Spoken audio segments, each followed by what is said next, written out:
Managed long-term care has evolved in many iterations through the laboratories of the states. What we put into place was this engine to manage innovation and to be able to bring all of these together and to have the ability to fail fast. So what we see in the clinical trial process is a transformation of that process to decrease the cost by over half.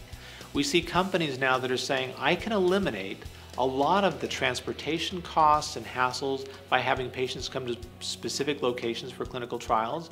I can have the patients do a lot of this monitoring themselves and send it via some sort of hub or gateway phone to the cloud, from the cloud to the clinicians to be monitored. I can see the ability to recruit patients much less expensively than in the past by using social media and social networks. A lot of it was monitoring through the Wi-Fi many things within their house to where we could keep them out of the hospital, and we were driving down costs. We were driving down ER visits. Those are the things that I think are going to be critical as we move ahead.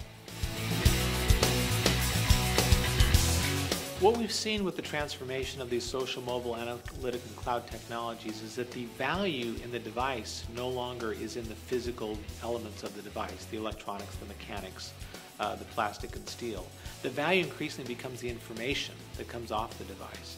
And as a result, the business model needs to change. How do you create a business model so you can create value based upon the information that transforms the care of the patient?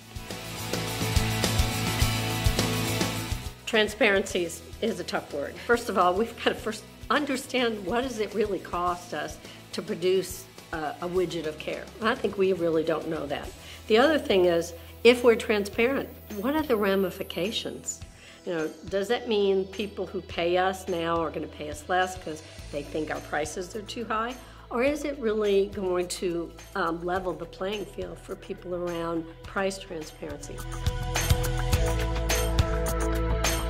So when you start to compare and contrast the public and private exchanges, you know, time will tell exactly how that plays itself out.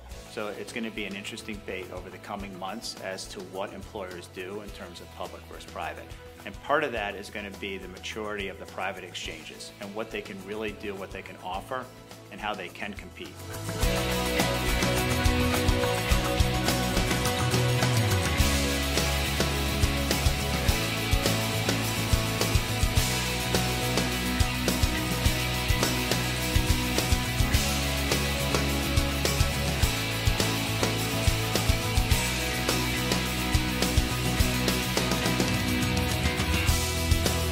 You know, the new healthcare economy is very thought out now, and there's so much going on. It's such a dynamic field these days.